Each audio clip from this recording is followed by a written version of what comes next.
Hello दोस्तों, I am नवीन और इस वीडियो में मैं करूँगा क्लास 10th का क्वेश्चन जो कि मैंने चैप्टर सर्कल से लिया है। तो चलिए शुरू करते हैं। देखिए फिगर नजर आ जाए, थोड़ा सा ऊपर कर लेता हूँ मैं इसको। अब यहाँ पर हमें सम में दिया है if A B is a कोड of circle with centre O. तो देखिए मैंने यहाँ पर रफली फिगर बना लिया इसकी। तो यहाँ पर ए बी कोड है इस सर्कल की जिसका सेंटर ओ है। ए O C is a diameter, तो यहाँ पर ए ओ सी डायमीटर है and A T is the tangent at A. तो यहाँ पर ए टी जो है वो टेंजेंट है इस सर्कल की और इसका पॉइंट ऑफ कॉन्टैक्ट ए है, as shown in the figure, जैसा कि फिगर में दिखाया हुआ है। अब हमें यहाँ पर प्रूव करना है कि एंगल बी ए टी जैसे कि मैंने मार्क कर दिया है और ए सी बी ये वाला एंगल, ये दोनों एंगल एक दूसरे के इक्वल हैं। तो देखिए सबसे पहले मैं यहाँ पर मार्क कर लेता हूँ एंगल्स को कि ये मेरा एंगल 1 है, ये एंगल 2 है और ये एंगल 3 है। इससे मुझे आसानी रहेगी इस सम को सॉल्व करने में, क्योंकि इससे मुझे एंगल्स के पूरे नाम नहीं लिखने पड़ेंगे, उसकी जगह पर मैं 1 2 3 लिख पाऊंगा।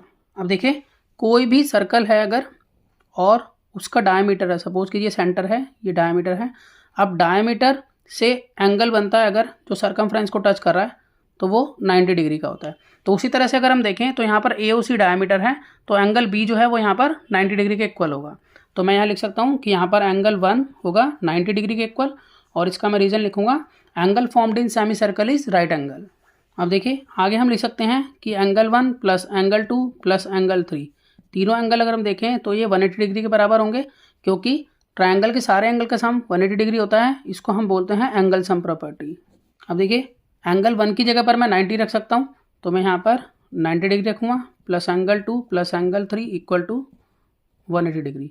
तो यहाँ पर angle 2 plus angle 3 equal to, अब 180 में से ये 90 लेस हो जाएगा तो सीधा मैं लिख लेता हूँ कि 90 डिग्री बचेगा, यानी कि एंगल 2 प्लस एंगल 3 90 डिग्री के इक्वल होगा। इसे मैं इक्वेशन फर्स्ट मान लेता हूँ अपनी, इसका मैं यूज़ करूँगा आगे। अब देखिए यहाँ पर फिगर में जो बी ए टी है इस एंगल को मैं 4 मान लेता हूँ।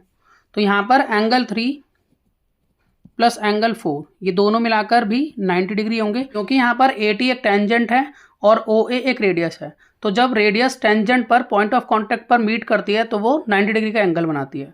तो यहाँ पर हम इसका रीजन लिख लेंगे कि we know that the tangent at any point of a circle is perpendicular to the radius through the point of contact. तो इसको मैं यहाँ पर मेंशन कर देता हूँ। तो देखिए मैंने यहाँ पर मेंशन कर दिया इसको।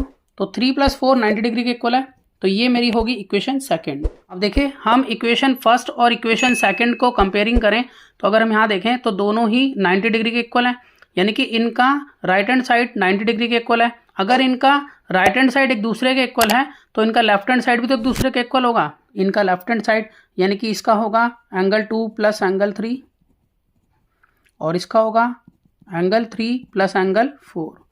अब देखिए जैसे कि हम देख रहे हैं कि एंगल 3 यहाँ पर ये दोनों तो एंगल एक दूसरे के इक्वल हैं, ठीक है। तो ये आपस में हम कट कर सकते हैं, क्योंकि देखिए अगर ये इधर शिफ्ट होगा तो माइनस का होगा और ये प्लस का है तो प्लस माइनस माइनस आपस में कट हो जाएंगे।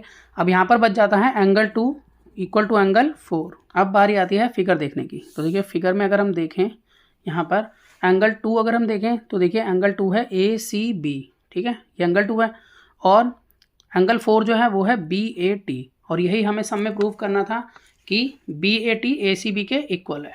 तो अब हम यहाँ पर लिख सकते हैं एंगल 2 के नीचे हम लिख सकते हैं एंगल ए सी बी और एंगल 4 के नीचे हम लिख सकते हैं एंगल बी ए टी। तो इस तरह से हमने ये प्रूव कर दिया। तो यहाँ पर हम लिखेंगे हैंस वेरीफाइड। तो मैं आशा करता हूँ आपको समझ में आया होगा। इसी तरह के बहुत से सम्स क्लास 10th के लिए पहले से अपलोड हैं, आप उन्हें देख सकते हैं। तो मिलते हैं नेक्स्ट वीडियो में और नए सम के साथ, तब तक के लिए गुड बाय।